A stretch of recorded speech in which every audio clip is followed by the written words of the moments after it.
Alors, bonne fête de Sainte-Anne. Cette sainte me fait beaucoup penser à la fois à ma grand-mère, à la fois à ma mère et aussi aux enseignantes qui ont été les premières dans ma vie.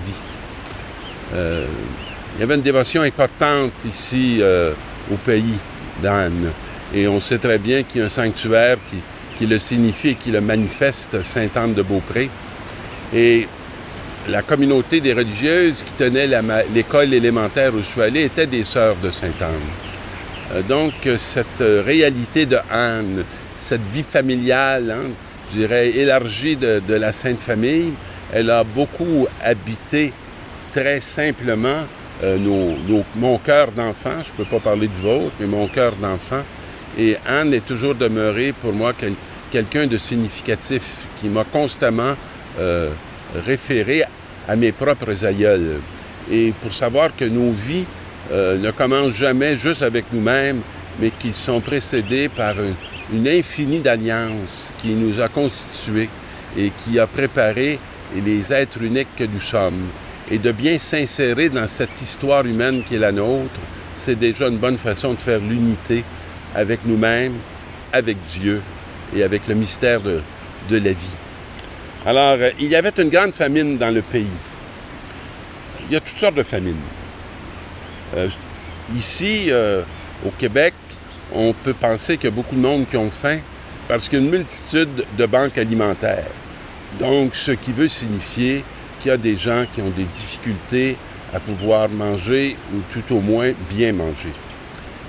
Mais il y a une autre famine que je dirais plus importante, c'est que les gens ne sont pas rassasiés.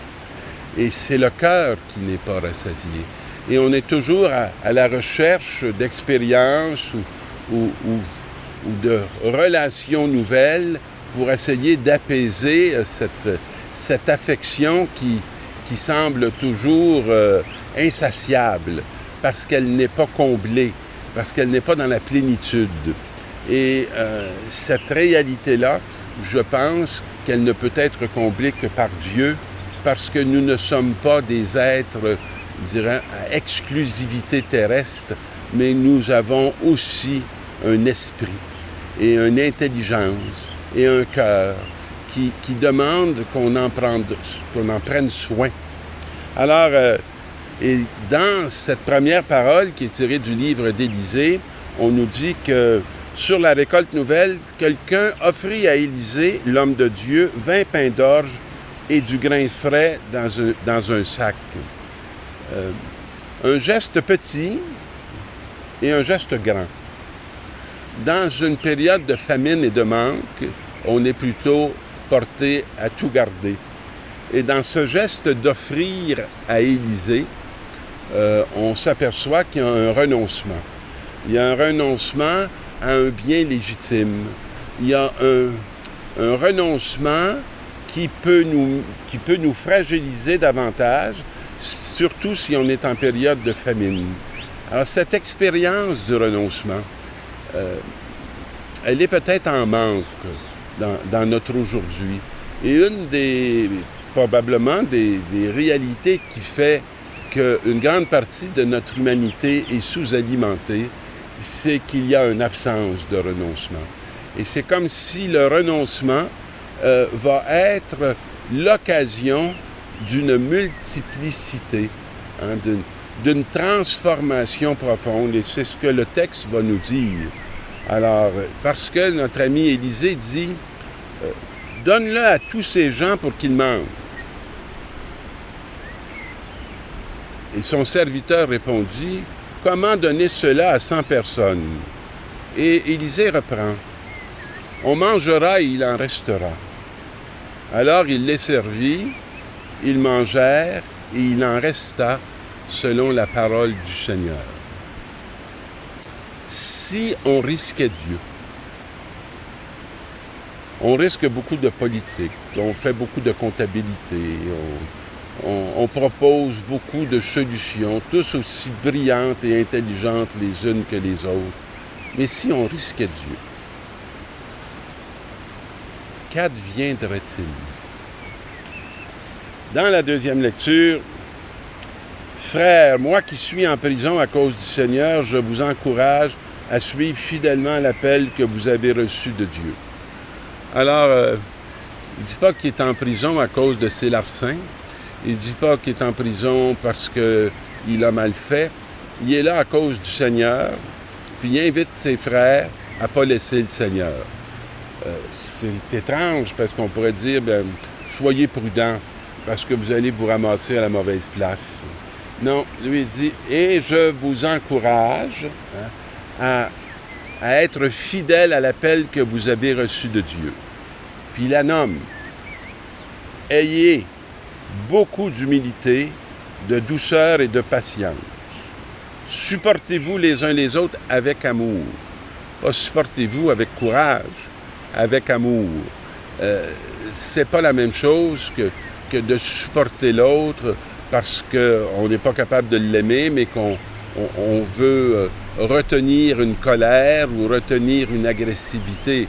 Supportez-vous avec amour, avec bienveillance.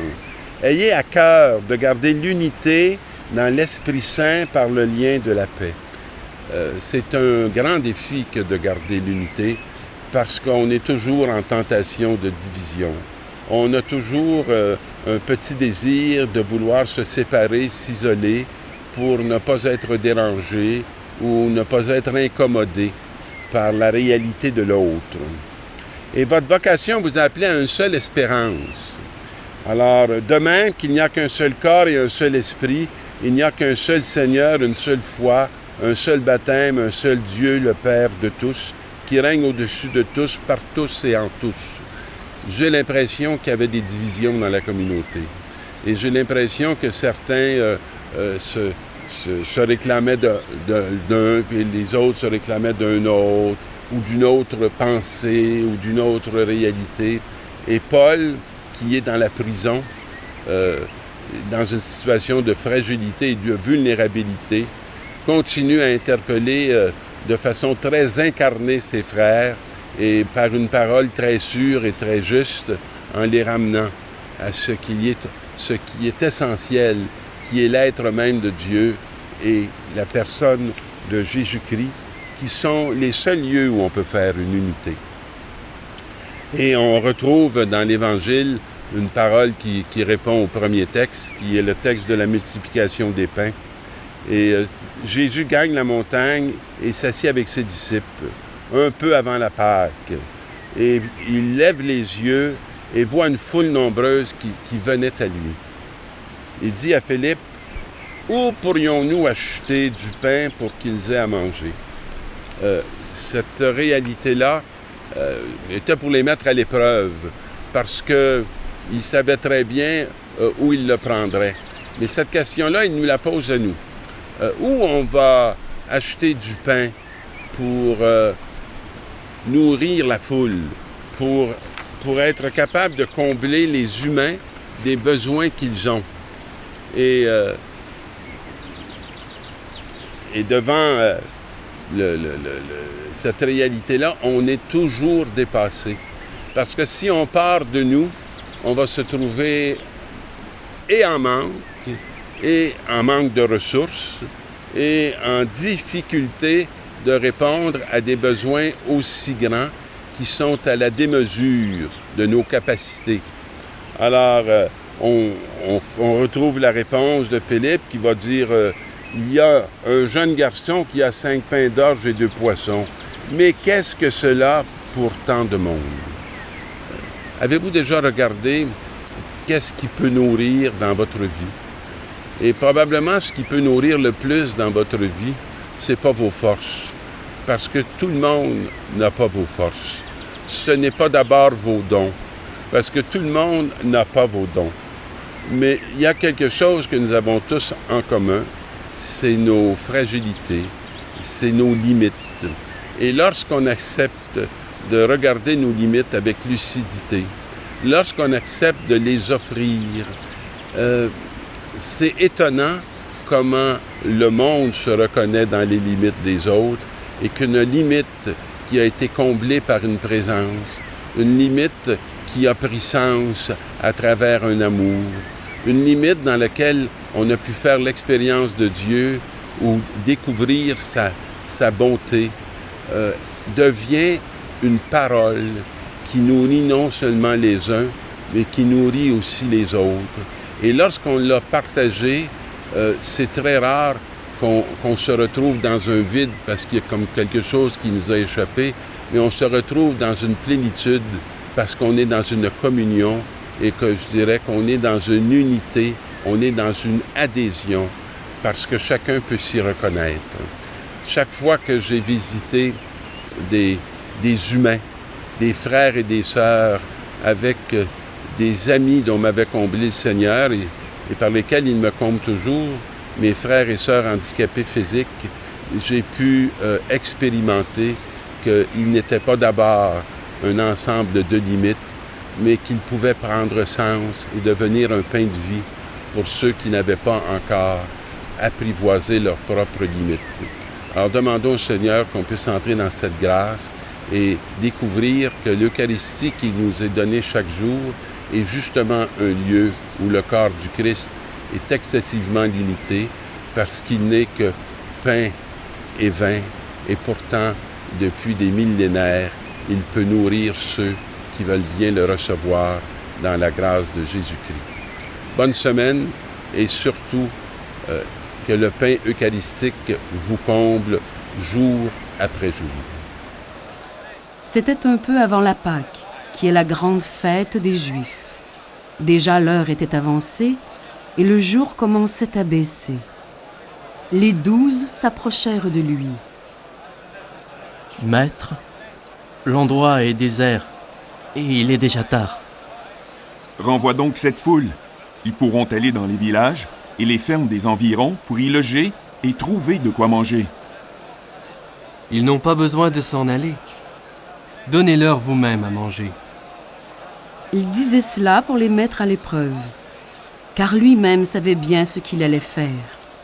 Philippe lui répondit : « Où pourrions-nous acheter du pain pour qu'ils aient à manger ? Le salaire de 200 journées ne suffirait pas pour que chacun ait un petit morceau de pain. » Combien avez-vous de pain ? Allez voir. Un de ses disciples, André, le frère de Simon-Pierre, alla s'informer. « Il y a ici un jeune garçon qui a 5 pains d'orge et 2 poissons. Mais qu'est-ce que cela pour tant de monde ? À moins d'aller nous-mêmes acheter de la nourriture pour tout ce monde. » Apportez-les-moi ici et faites asseoir la foule. Il y avait beaucoup d'herbe à cet endroit, et les disciples obéirent et firent asseoir tout le monde en rond, par groupes de 100 et de 50. Jésus prit les 5 pains et les 2 poissons, et levant les yeux au ciel, il prononça la bénédiction et rompit les pains. Après avoir rendu grâce, il les donna à ses disciples pour qu'ils les distribuent à tout le monde, autant qu'ils en voulaient.